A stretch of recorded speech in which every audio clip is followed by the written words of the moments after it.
Hello everyone, आप सबका बहुत बहुत स्वागत है हमारे यूट्यूब चैनल शुभ ऑनलाइन क्लासेस में। आज से हम स्टार्ट करने जा रहे हैं मोस्ट एक्सपेक्टेड एमसीक्यू सीरीज़, जो कि आपके आने वाले कॉमर्स से रिलेटेड सभी एग्ज़ाम के लिए काफ़ी ज़्यादा इंपॉर्टेंट है। तो आइए शुरू करते हैं क्वेश्चन नंबर 1 से। आज का क्वेश्चन नंबर 1 है, अकाउंटिंग प्रोवाइड्स डाटा और इन्फॉर्मेशन ऑन। अकाउंटिंग यानी लेखांकन सूचनाएं प्रदान करता है किसके बारे में? Option A, income and cost for the managers. Option B, financial condition of the institutions. Option C, company's tax liability for a particular period या particular year. Option D, all the above. Accounting जो सूचनाएं provide करता है वो इन सभी के बारे में करता है, तो राइट ऑप्शन है इसका option number D. Question number 2 है, long term assets without any physical existence but processing a value are called.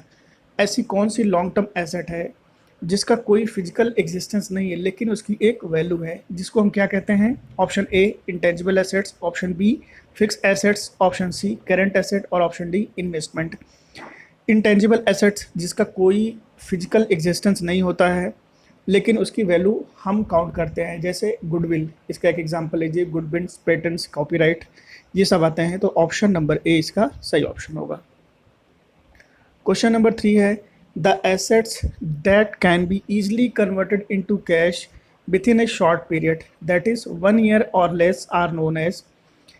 Assets जिसको आसानी से कैश में कन्वर्टेड किया जाता है एक शॉर्ट पीरियड में, 1 साल या इससे कम की अवधि के लिए, उसे हम क्या कहते हैं? Option A, current assets. Option B, fix assets. Option C, intangible assets. और ऑप्शन डी, इन्वेस्टमेंट। इसका जो सही ऑप्शन है वो है option number A, current assets. Question number 4 है, copyrights, patents and trademarks are example of. Option A, current asset. Option B, fix assets. Option C, intangible asset. और option D, investment. Copyright, patents और trademark example हैं intangible assets के, तो right option क्या है इसका? Option number C. Question number 5 है, the debts which are to be repaid within a short period. Loan यानी ऋण जिसे हम वापस करते हैं एक शॉर्ट पीरियड में, उसे हम क्या कहते हैं या किसके हेड में आता है? Option A, current liability. Option B, fixed liability. Option C, contingent liability. और ऑप्शन डी है all the above. Right option है इसका option number A, current liability. Question number 6 है, gross profit is. Gross profit है option A, cost of good sold plus opening stock. Option B, sales minus cost of good sold. Option C, sales minus purchase. और option D, net profit minus expenses. इसका जो सही option है वो है option number B, sales minus cost of good sold is equal to gross profit. Question number 7 है, net profit is calculated in which of the following account. Net profit को हम calculate करते हैं इनमें से किस अकाउंट में? Option A, profit and loss account. Option B, balance sheet. Option C, trial balance. और option D, trading account.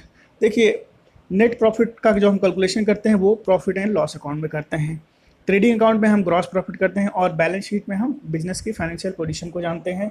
Trial balance हम इसलिए बनाते हैं ताकि हम रेक्टिफाई कर सकें कि हमने कुछ गलती तो नहीं की है। तो इस क्वेश्चन का जो सही ऑप्शन है वो है option number A, profit and loss account. Question number 8 है, in order to find out the value of closing stock during the end of the financial year, we do this by stock taking. Option B, deduct the cost of goods sold from sales. Option C, deduct opening stock from the cost of goods sold. Option D, look in the account. इस question का जो सही option है वो है option number A, do this by stock taking. Option number A. Question number 9 है, which of these best explains fix asset. इनमें से कौन सा है जो फिक्स एसेट को सबसे अच्छे से एक्सप्लेन कर रहा है? Option A, are broads to be used in the business. Option B, are expensive items brought for business. Option C, are item which will not wear out quickly. Option D, are of long life and not purchased specifically for resale. तो right option क्या है इसका? Option number D, क्योंकि fix assets जो होती हैं वो long life होती है उनकी, और जिसे हम जल्दी परचेज नहीं करते हैं, यानी जब परचेज करते हैं तो लॉन्ग टर्म के लिए उसको अपने बिजनेस में रखते हैं। राइट ऑप्शन इसका है ऑप्शन नंबर डी।